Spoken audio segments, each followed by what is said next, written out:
Hi అండి. ఈరోజు దోసకాయ పచ్చడి చేసేద్దామండి. ఎందుకంటే దోసకాయ పచ్చడి చేస్తున్నాను అంటున్నాను. చాలామందికి అమెరికాలో దోసకాయలు బాగా వస్తున్నాయని, నిలవ పచ్చడి ఎలా చేసుకోవాలని తయారయ్యే విధానం చూద్దామా మరి? చూడండి దోసకాయ పచ్చడి. ఫస్ట్ క్లీన్ చేసుకొని మొత్తము ఆ తొక్కంతా తీసేసామండి. అది తీసుకోపోయినా పర్వాలేదండి. మా పిల్లలకి ఇష్టం ఉండదని చెప్పి తీసేసాను. మామూలుగా అయితే తీసుకోవాల్సిన అవసరం లేదండి. అలాగే వేసుకోవచ్చు.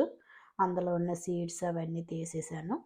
అలా కత్తితోని చిన్న చిన్నగా ముక్కలు తురుముకొని నెక్స్ట్ మీకాడ కత్తితోని కొయ్యలేకపోతే మీకు ఆనియన్ కటింగ్ చేసే మిషన్ ఉంటే దాంతోనైనా చేసుకోవచ్చండి. దగ్గరగాన చిన్న చిన్న చిన్న ముక్కలు. బాగా చిన్న ముక్కలు ఇష్టపడితే చిన్న ముక్కలైనా కోసుకోవచ్చండి. కొంచెం పెద్దగా ఇష్టపడే వాళ్ళకి పెద్దగా కోసుకోవచ్చు. మన ఇష్టం అండి. మనం ఊరికే అలా తినేసినా బాగానే ఉంటుందండి దోసకాయ. చాలా బాగా వస్తుందండి దోసకాయ పచ్చడి. ఎక్కువగా చాలామందికి వస్తున్నాయి కదా, దోసకాయ పచ్చడి గురించి అడిగారు చాలామంది. సరే చేద్దామని చేశాను ఈరోజు. చూసేద్దామా మరి? అవన్నీ చిన్న చిన్న ముక్కలన్నీ ఆ చాక్తో కట్ చేసి మీకు చూపిస్తున్నాను. మీరు కొయ్యాలనుకుంటే నా కాడ ఆనియన్స్ కట్ చేసుకునేది ఉన్నది. దాంతో నేను కట్ చేస్తాను. అది అలాగ కట్ చేసుకున్నాను మొత్తం అన్నీని.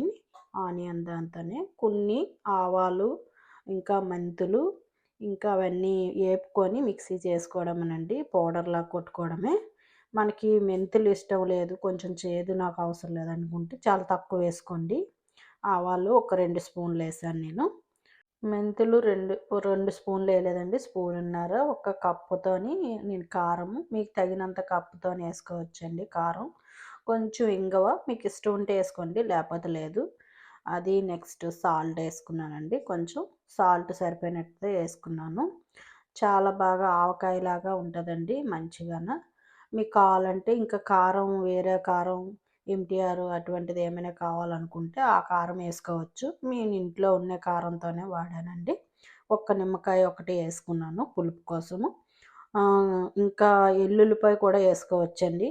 నేను వేయలేదు దాంట్లోని. నేను వేసుకున్నా బాగుంటుందండి ఎల్లుల్లిపాయలు కూడా. నిమ్మకాయ ఒకటి పిండుకున్నాను నేను. కొంచెం ఆయిల్ వేసాను. మిక్స్ చేసిన తర్వాత లాస్ట్లోని సరిపోయినంతగా పైన ఆయిల్ వేసుకోవడమేనండి. జస్ట్ అలా వేసుకుంటే అయిపోయినట్టే, రెడీ అయిపోయిందండి. నచ్చితే లైక్ చేయండి, షేర్ చేయండి, ఫాలో అవ్వండి. ఇంకా దోసకాయ పచ్చడి అండి, ఎవరైనా చేసుకో